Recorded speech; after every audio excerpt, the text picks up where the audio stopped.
The sun rose gently over the bamboo grove, its golden rays filtering through the leaves and dappling the ground. I found myself walking in solitude, the whispers of nature my only companions as my thoughts roamed freely.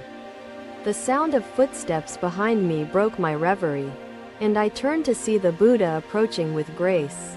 He greeted me with a serene smile, his eyes alight with a wisdom that seemed both ancient and immediate.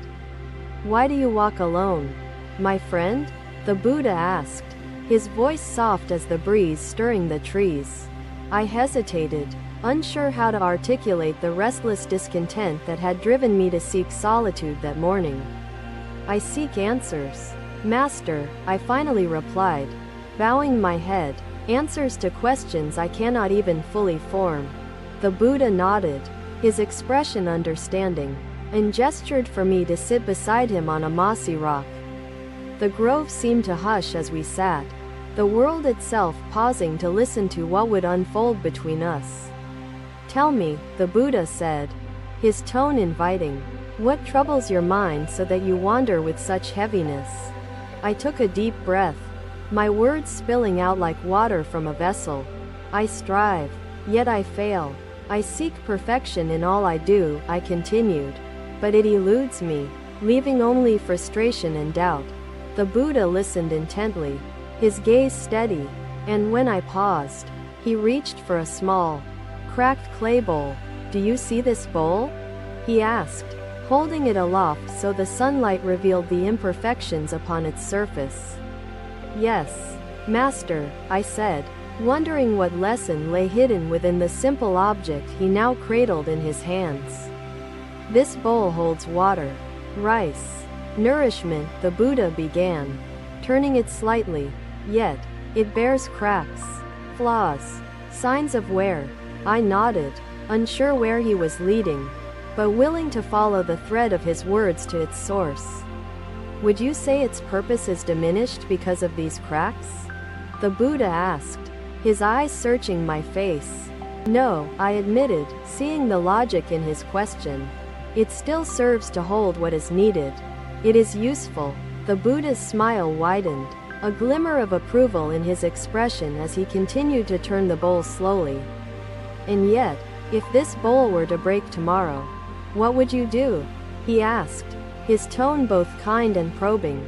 "I suppose I would find another bowl," one replied, my brow furrowing as the simplicity of the answer struck me. "Indeed," the Buddha said, setting the bowl down gently. "So why, then, do you cling to perfection in yourself?" His question hung in the air, a note of clarity that resonated through the tangled thoughts crowding my mind. I looked at him, struggling to reconcile my constant striving with the wisdom he now offered so plainly. "You mean to say that perfection is unnecessary?" I asked, the words tasting strange as I formed them aloud. "Perfection," the Buddha said, "is an illusion, a mirage that distracts us from the true purpose of our existence." He leaned forward slightly, his hands resting on his knees, his gaze anchoring me in the moment we shared. "To seek perfection is to seek to control what is, by nature, uncontrollable," he continued, his voice unwavering. "All things are impermanent," he said, "and to hold on to the idea of flawlessness is to suffer needlessly."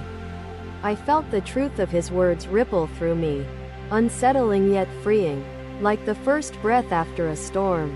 "But Master," I ventured, "should we not strive for excellence in our actions, our thoughts, our contributions to this world?"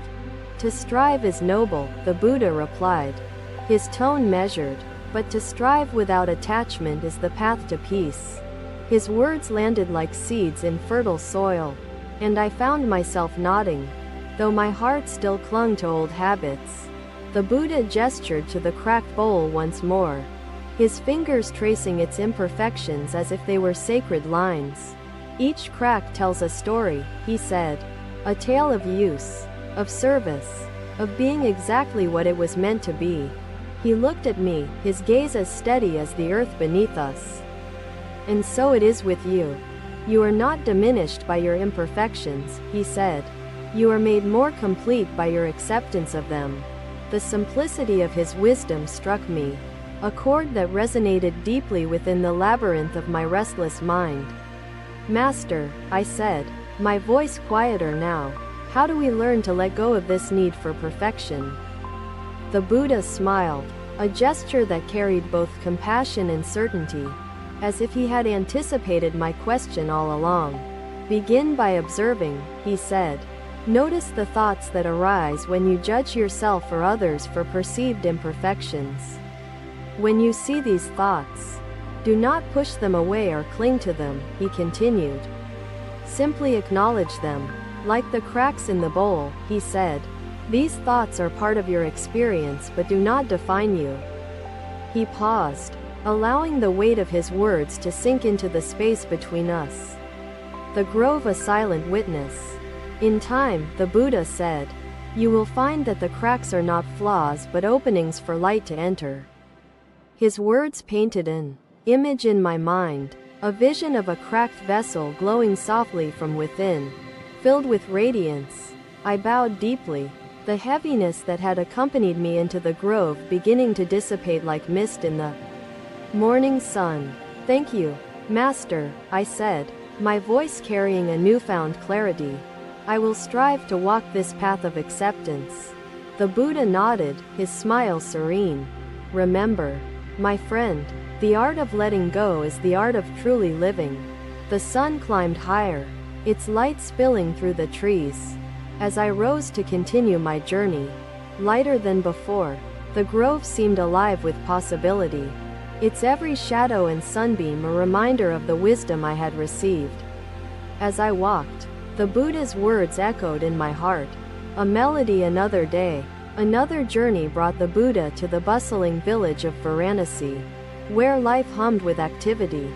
He walked among the people, his serene presence like a river flowing through the vibrant chaos of daily existence. Children played by the riverbank, their laughter mingling with the rustle of the wind and the murmur of water. Among them was a group of children meticulously crafting a sand mandala. Their hands steady and their focus unbroken, the Buddha paused to observe. His gaze soft as he watched the intricate patterns emerge from grains of sand. The children worked in harmony, their voices whispering instructions as their vision unfolded with quiet determination and shared purpose. Suddenly, a gust of wind swept through the riverbank, scattering the delicate mandala into a disarray of colors and forms.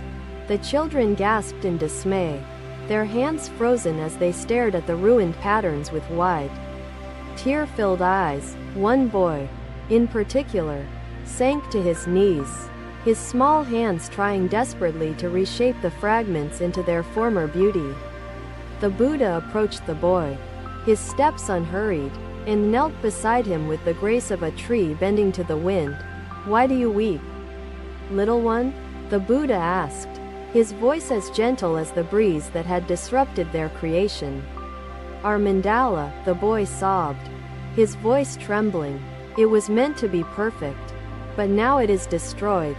The Buddha picked up a handful of sand, holding it aloft so the sunlight revealed its shimmering, ever-changing hues. Do you see how the sand sparkles? He asked, letting the grains slip through his fingers back to the earth. The boy watched, his tears slowing as his gaze followed the graceful descent of the sand back to its origins. But it was perfect before, the boy insisted, his voice quieter now, tinged with both sorrow and confusion. The Buddha placed a hand lightly on the boy's shoulder, his touch both comforting and grounding amidst the boy's turmoil. Perfection, the Buddha said softly, is as fleeting as a shadow cast by the sun. It cannot be held forever. The boy looked at the Buddha, his young face still marked by the traces of tears, seeking understanding in his words. When we cling to what is impermanent, the Buddha continued, we invite sorrow, for all things are destined to change. The other children gathered around, their curious eyes fixed on the Buddha as he spoke with a voice like flowing water. But what are we to do when our efforts are undone? The boy asked, his tone earnest and tinged with desperation. The Buddha smiled, his expression carrying a blend of compassion and clarity, as if the question had awaited its answer. Begin again, the Buddha replied simply. Each creation, though impermanent, carries its own beauty and purpose in its brief existence. The boy hesitated, his hands still clutching the sand. Unsure whether to let go of his grief or to continue mourning, the Buddha reached for a stick and gently traced a simple pattern in the sand, a circle that enclosed nothing yet everything. See this, the Buddha said, gesturing to the circle. It is complete, yet empty. Its beauty lies in its impermanence. The children exchanged glances, their young minds grappling with the profound simplicity of the lesson unfolding before them. Each grain of sand, the Buddha said, is a part of the whole, yet it remains free to move, to change. The boy nodded slowly, his fingers loosening as the sand slipped away, joining the countless other grains beneath their feet. We cannot capture the wind, nor stop the flow of the river, the Buddha said, his eyes glinting like sunlight on water, but we can cherish the moment. Even as it passes, he continued, for it is in the passing that beauty lives. The boy looked at the scattered remnants of the mandala, seeing not a ruin but a new beginning waiting to unfold. The children, inspired by the Buddha's words, began to gather sand once more, their hands shaping a new creation with joy. Their laughter returned, mingling with the breeze and the river's song. As they found happiness not in perfection but in renewal, the Buddha watched them, his heart at peace, knowing that the seeds of wisdom had taken root in their young spirits. As the sun dipped lower, casting long shadows, the children's laughter echoed, a melody of acceptance and the art of letting go. The villagers paused in their tasks, drawn by the joyous energy radiating from the riverbank, where creation and release danced together. The Buddha rose, his presence like a gentle tide, leaving behind a lesson as enduring as the river and as fleeting as the breeze. He walked onward, his steps light, the boy's question and his own answer lingering like footprints upon the path of time. Another day, another walk led the Buddha through a serene bamboo grove near the city of Rajagaya. Peaceful and lush, the gentle rustle of leaves and the distant song of birds filled the air, creating a melody of natural harmony. As the Buddha walked, he heard a hauntingly beautiful sound, a flute's melody drifting softly through the tranquil grove. Following the sound, he came upon a young shepherd boy sitting beneath a tall bamboo, the flute pressed to his lips. The boy's music carried both joy and longing, as if the notes themselves were alive with emotion and untold stories. The Buddha paused, listening intently, his serene expression reflecting the profound beauty of the melody filling the grove. When the boy stopped playing, the Buddha approached with calm steps, his presence as gentle as the morning breeze. You play beautifully, young one, the Buddha said, his voice warm. Tell me, how does your flute create such music? The boy looked up, startled at first, but then smiled shyly, holding out the flute for the Buddha to see. It is just a hollow bamboo stick, the boy explained. I carved holes in it, and the wind does the rest. The Buddha examined the flute, his fingers tracing the smooth bamboo and the carefully carved openings along its length. You say it is hollow? The Buddha asked, his gaze shifting to meet the boy's, his voice calm yet thoughtful. Yes, Master, the boy replied. If it were solid, it would have no voice. The emptiness is what makes it sing. The Buddha's eyes gleamed with understanding, and he held the flute aloft, turning it so the sunlight danced upon its surface. This flute teaches us a profound truth, the Buddha said, his voice carrying a gentle authority that commanded quiet attention. The boy and the disciples who had gathered nearby leaned in, their curiosity piqued by the Buddha's words and actions, just as it is the emptiness within this bamboo that allows it to create music, the Buddha began. So too must we embrace the emptiness within ourselves. The boy tilted his head, intrigued but unsure, while the disciples exchanged glances, the lesson beginning to unfold in their minds. What do you mean, Master? The boy asked, his young voice earnest, the flute still cradled carefully in his hands. Many believe fulfillment comes from being full, from possessing or achieving, the Buddha said. But true harmony arises when we let go. He set the flute down gently and placed his hand on the boy's shoulder, his touch grounding yet light as air. When we hold on to desires, fears, or attachments, the Buddha continued, we close ourselves off, like sealing this bamboo shut. The disciples nodded slowly, the metaphor sinking into their hearts, while the boy's brow furrowed in thoughtful contemplation of the idea. But if we are empty, the Buddha said, like this hollow bamboo, we become vessels for the winds of life. The boy glanced at the flute, his fingers tracing its surface as if discovering its essence for the first time. Is it wrong to want things, Master? The boy asked quietly, his voice tinged with the innocence of his tender years. To desire is human, the Buddha replied, his tone gentle, but clinging to desires binds us, while release brings freedom. The boy nodded slowly, his eyes reflecting a growing understanding.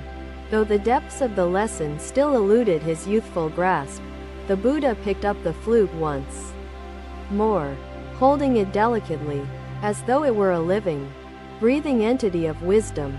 Each note this flute sings, the Buddha said, is possible only because it accepts its emptiness and allows the wind through.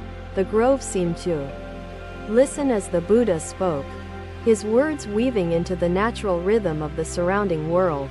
So it is with us, the Buddha said. When we let go of what obstructs us, we create space for harmony. The boy smiled faintly, his grip on the flute relaxing, as if he now saw it as more than an instrument. The Buddha handed the flute back to the boy, his expression carrying a blend of compassion and encouragement for the young shepherd. Play once more, the Buddha said, but this time, know that each note is born from both presence and emptiness. The boy raised the flute to his lips, the melody flowing forth once more, richer now, imbued with the lesson shared. The disciples closed their eyes, allowing the music to fill their spirits. Resonating with the teachings they had just received, the flute song became a metaphor, each note a reminder of the interplay between being and letting go, form and emptiness. As the sun began its descent, casting long golden rays through the grove, the music wove itself into the fabric of twilight. The Buddha rose, his presence as steady and serene as the trees, leaving the boy and disciples with their newfound understanding. He walked onward, his footsteps light yet purposeful, the sound of the flute fading into the distance like a whisper of truth.